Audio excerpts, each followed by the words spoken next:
Hey guys, Mr. T here. This is another video on algebraic simplification this time. So you may notice with product notation what we were doing was removing time signs between variables and the coefficients, and essentially what it was doing was making the algebra, making the maths look shorter.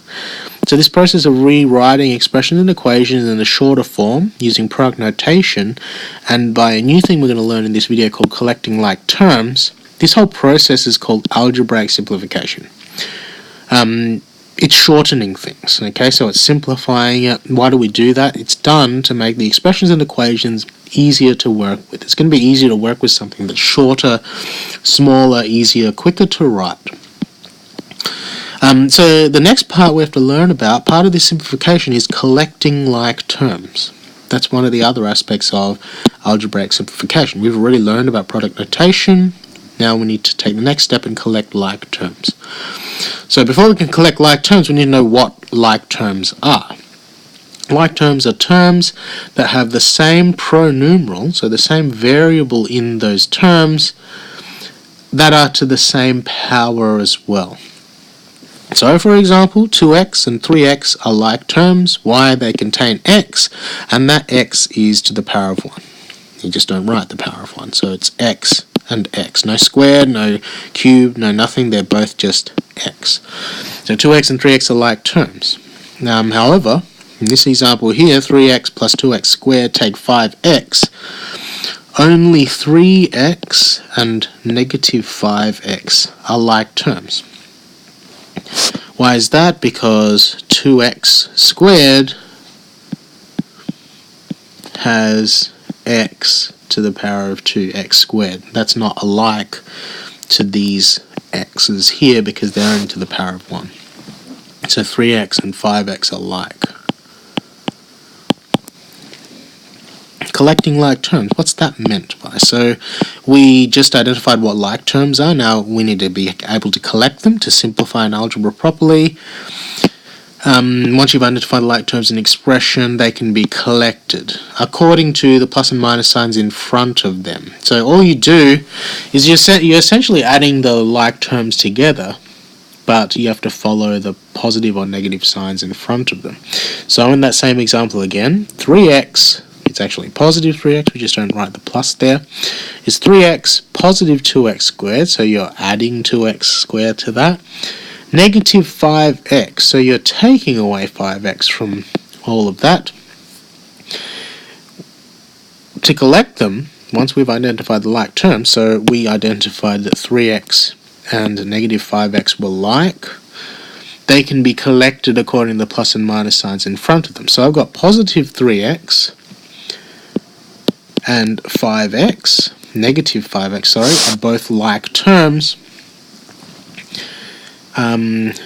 And collecting them, therefore collected, they make positive 3x, negative 5x is going to make negative 2x, because on the number line you've got 0, negative 1, negative 2 here, you got 1, 2, 3. If you're at positive 3x and you minus 5 from that, 1, 2, 3, 4, 5, you'll end up at negative 2, and so that's why we would end up with negative 2x there. So we've collected the like terms, 3x and negative 5x. What's left over? 2x squared. Therefore, once the terms are collected, it's going to be negative 2x plus 2x squared is the answer there.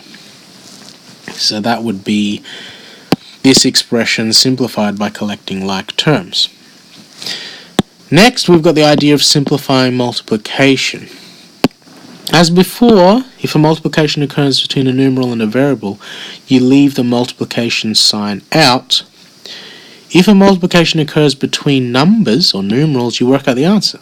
So, e.g., 2x, y, and 2 times by x times by y times by 3. You don't just remove the times signs. You're actually timesing 2 by 3 here. 2 by 3 is 6. And then you can remove the times sign, x and y, and x and y are in alphabetical order. So don't forget that. That's just a reminder from a previous video. That leads on to the idea, if I'm multiplying between the same variable over and over again, you're not just going to remove the times signs here. You use index notation, so that's powers and exponents, okay?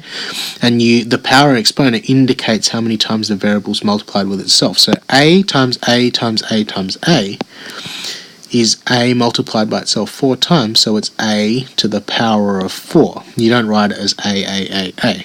Alright, so these are little special rules that you need to remember, where you don't just remove the times sign. You have to work it out if two numbers are being multiplied, or if it's the variable being multiplied by itself, you put it to a power using index notation rules, which you should have learned previously.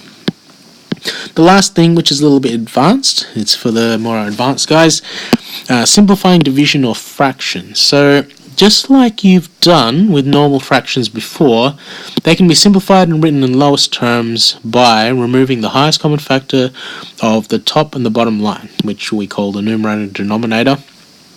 You can do the same simplification with algebraic fractions too.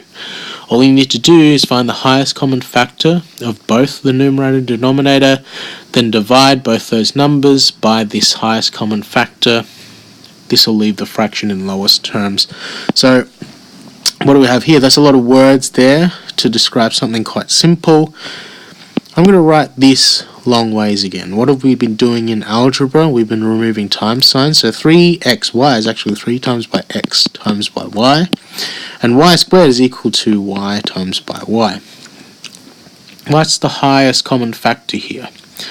The biggest chunk that's in both the numerator, so the top is the numerator, and the bottom is the denominator. What's the biggest chunk that's common to both of them? Well, y and y are common. There's not any bigger chunk because there's no other y's in the top line, and so y is the only thing that's common to those. So if we were to divide both the top line by y and the bottom line by y, what would you have left over? 3x. It sort of removes the y, and if I remove the y at the bottom, it's going to be y there. So that's an example of putting something in the lowest terms by removing the highest common factor. So we'll have another example of that pretty soon. So let's run through some examples here. Simplify 8d plus 4cd plus 3d squared takes 6dc. So we'll look through here, we're looking for like terms. The only like terms here are this CD and DC. You might think, oh, they're in different order. That's because 6DC hasn't been put in the right alphabetical order. So we'll rewrite that. AD plus 4CD plus 3D squared takes 6CD. 4CD and negative 6CD are like. Positive 4CDs take 6 CDs is going to leave you with negative 2 CDs. 8D and 3D squared aren't alike, so we can't collect them. So what do we have left over? 8D plus 3D squared. So that's been simplified as far as it can go. Simplify a times by a times by a plus 4D times by 9D. So we're going to have two terms here, that and that, because those are the only things that have a multiplication between them. The same variable is being multiplied by itself 3 times, so a is going to be to the power of 3 plus 4d 9d. That's not done yet because I know what 4 and times 9 makes, and I know what d times by d makes. A cubed plus what's 4 times by 9? 36. D times by d is d squared. And lastly, a fraction example here. Simplify 18c squared d divided by 3ed. So, I'm going to write this out to help me in long ways. 18 times by c times by c. C times by c makes c squared times by d over 3 times by e times by d.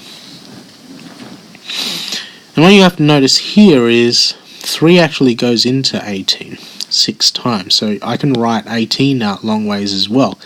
3 times by 6 times by c times by c times by d over 3 times by e times by d. I've written the top line out long ways. If you times all this together, it's still going to end up being 18c squared d. I've just written it out with all the factors so that I can find the highest common factor. What's the biggest chunk that you can find in the top and the bottom line? 3d, and 3d is common to both. So if I divide both lines by 3d, all I'm going to be left with is 6c squared over e. So that's an example of simplifying algebraic fractions using the highest common factor, like you've done with fractions previously. Hopefully that helps you out with algebraic simplification, all the different kinds of it, and I'll see you in the next video.